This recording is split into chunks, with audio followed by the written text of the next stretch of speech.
Great catch up with my next guest. She's got a huge fight coming up here against Jessica Andrade, UFC 315 in Montreal, May 10th. Doesn't get much bigger than this. Jasmine Jasudavicius back here on the program. Jazz, how you doing? I'm doing well. How about you? I'm doing great. So it's interesting that this fight came together because I remember after our last interview, you're like, you know what? I want some time off. But the caveat is if I get a big fight, I will absolutely take it. And you got this fight. Were you expecting this? Because I don't think a lot of people maybe thought about this fight because obviously Andrade just kind of bounced around between weight classes.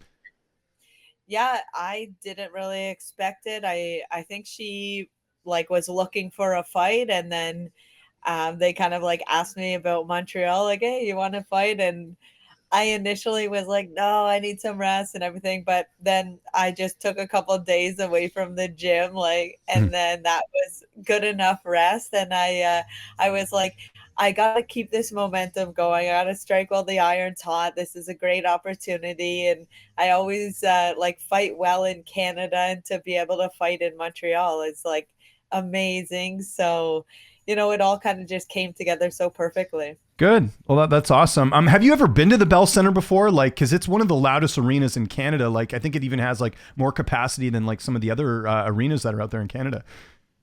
I've never actually been there. Oh, nice. I've been outside of it, but yeah. I've never actually been inside, but I've heard such amazing things. Yeah, it's great. Obviously, first card ever in Canada was UFC 83, St. Pierre and Sarah. So pretty cool. You'll get to check that out. But you've been to Montreal before, have you, or no?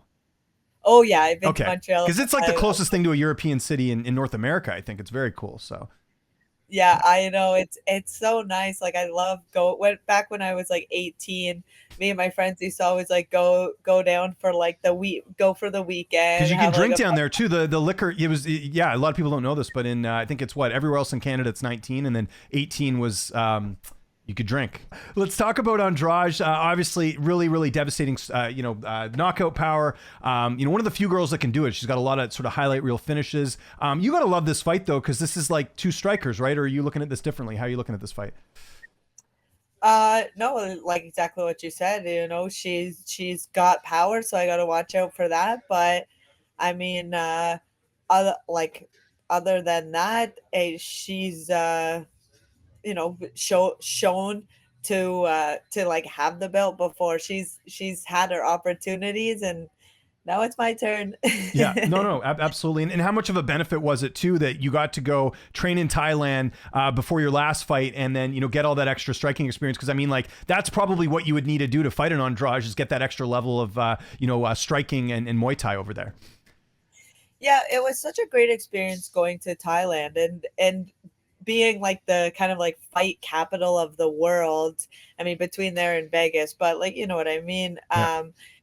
Going to Thailand, and there's people coming from all over the world to train there. And so when I was going to practice every single day, I had to go with somebody that I have no idea their skill set. I have no idea their background or anything like that. And I had to figure out a game that transitionally worked for every style. And so I feel that was such a very, very beneficial thing for me to have to be on the fly and have to figure it out, both in striking and in grappling. It is Thailand, so obviously the striking is unbelievable there, but in addition, the grappling was high level there as well. Yeah, that's cool. Take me through camp this time around. I pretty much all at home base training at Niagara Top Team, or any cross training. Who have you been working with leading into this fight?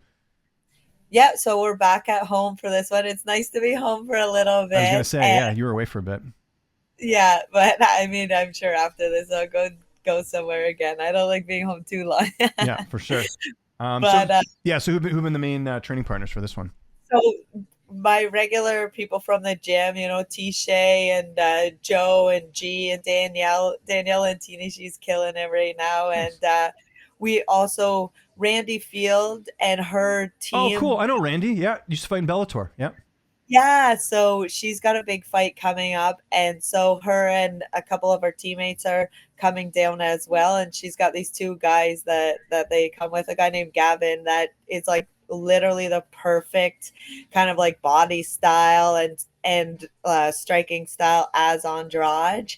And so it's just going to be such amazing opportunity to work with them and kind of like focus in and harness in on somebody that's a lot shorter than I'm expecting that I go at. Like normally people aren't as short as Andrade, and so it was hard to kind of find someone. Okay, well that's interesting. How did you and Randy link up?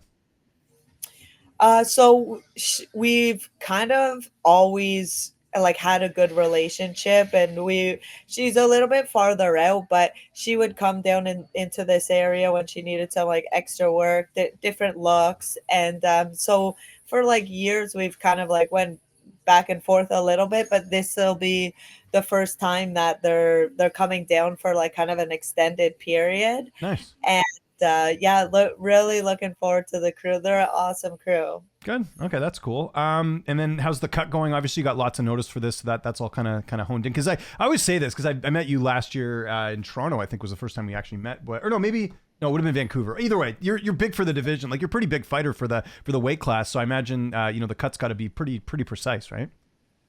Yeah, I mean the cuts go well. I'm one of those fighters that aren't like out of camp and blow up. Like Yeah, I kind of stay around the same size throughout, and then diet a bit and manipulate the carbs and salt on fight week. But overall, it's like stay consistent so you don't have to be consistent type of thing. And that's the same with diet.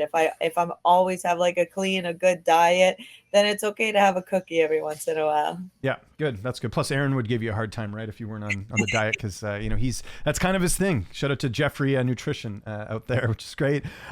So corner's going to be the same because usually Matt DeMarco, Jelly, and your head coach Chris Prickett, is that going to be the same crew? That's right. He broke, don't fix it. Yeah. Okay, good. Figured as much. And how's this fight playing out? Because it's, people who don't know, this has got potential to be fight of the night. This is going to be a really good fight on the card. I think it's going to be the fight of the night. I know that we're both kind of like in there to put on a show, and I see it playing out with my hand raised being at the end of the night, and keep on going with this trajectory that I'm on. And the cool part about this card is you get to watch the flyweight title fight in your division, Valentina Shevchenko, Manon Fiorot. Who do you think wins that? Because that's a really interesting fight for both fighters. Like Fiorot's only lost once in her whole career. She's a good striker. They're close to the same age too. Like Fiorot's like 35, Valentina's 37. How do you think that co-main event's going to play out on your card? I think Valentina's going to take it. I mean, I think that it will be a really good fight. I think she'll, like, both Fiorot and Valentina will have their opportunities, but I think Valentina's going to take it. Okay. Do you think decision, or do you think she can finish her? How do you see it? I think it's going to go to decision. I mean, that'd be cool if it was a finish, but I have a feeling it will go decision. And someone we talked about, and someone I know you got to train with over there in Thailand, is Weili Zhang. It seems like the UFC wants her to fight the winner. How do you think Weili would do at 125? You're a flyweight. What was it like getting to train with her, and how do you feel like she would do if she moved up? I think she would do good. Like, I mean, she's a bit small, but she makes up for it. Like, it's not like. Well, she's strong and she's got power too, right? So she's got power, she's got technique. Like she could do it. And she definitely could. I mean, she's good size for 15. She could do all right at 25 for sure with her skill set. I don't think size makes such a huge difference. So I feel like it'd be all right. Could Weili beat? Now you said Valentina wins. Could Weili beat Valentina? Do you think?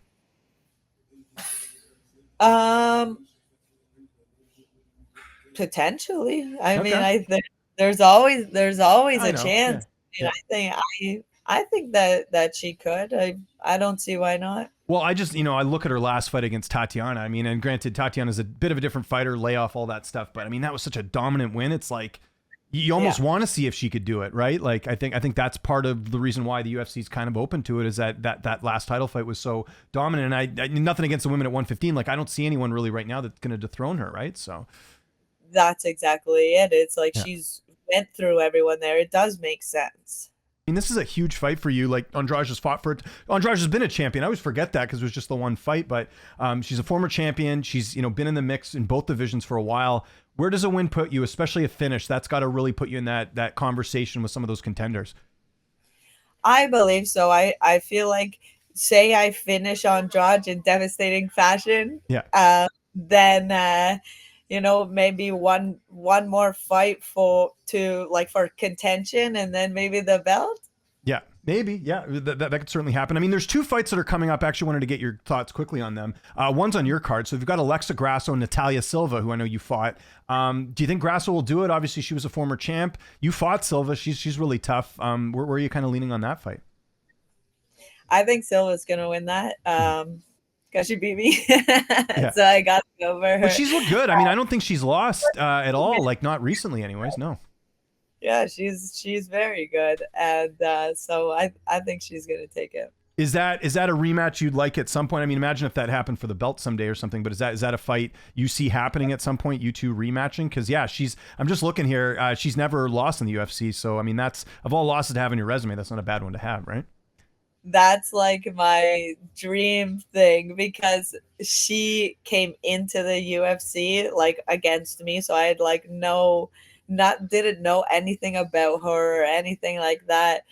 And then so that's my dream. She gets the title, and then I can get the title back, or I can get the title and get that win back with that, and all the stars align. Yeah, no, for sure, and it's understandable. And again, the way you're winning these fights, it's certainly a good case for that. The other fight I wanted to get your thoughts on, we have Erin Blachfield and Maycee Barber are finally fighting. I know there's been a bit of back and forth over the years. Who do you see having the edge in that one? I'm not too sure. Okay. It's like Maycee Barber's been off for a while, and Yeah, so like I had don't some know if health she was issues. training or not training or what. So I guess I'll have to go with um, Erin Blachfield. Blanchfield, just because I know that she's in the gym training, and if you're in the gym training, you're obviously like getting better and you're working on your skills. So I'm just would have to go with her. Yeah, and I mean, you look at Blanchfield. I think the only loss recently was obviously Fiorot, who's fighting for the title, and then she beat Rose, which was very impressive because Rose, I know she hasn't had a lot of success at 125, but still a former champion at 115. That's a very good win to have on the resume. Before we go, how are things weather-wise in Ontario? Because I know we're starting to get into the warmer weather. You getting out at all? Going on any hikes or anything? What are you getting up to?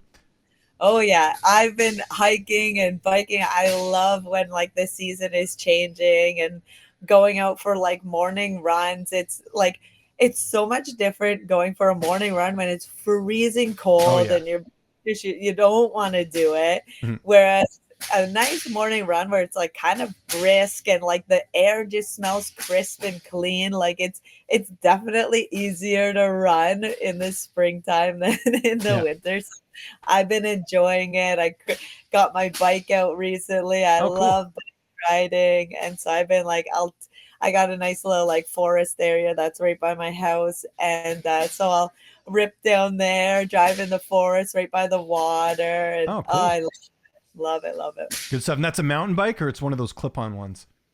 It's like just a regular. I Mountain bike. Yeah. think it's like mountain/road. Like it's Oh, like okay. in between. Cool. The tires are kind of thinner. Someone gave it to me, so I Oh, just nice. use Well, yeah, take it. advantage of it. That sounds cool to me. Awesome. Jazz, I'm looking forward to this fight. UFC 315, May 10th. It's going to be a great card. If there's anyone you'd like to thank before we get out of here, sponsors, social media, you name it, I'll give you the last word. Always just thankful to my team and my coaches, all my training partners, and looking forward to putting on a show on May 10th.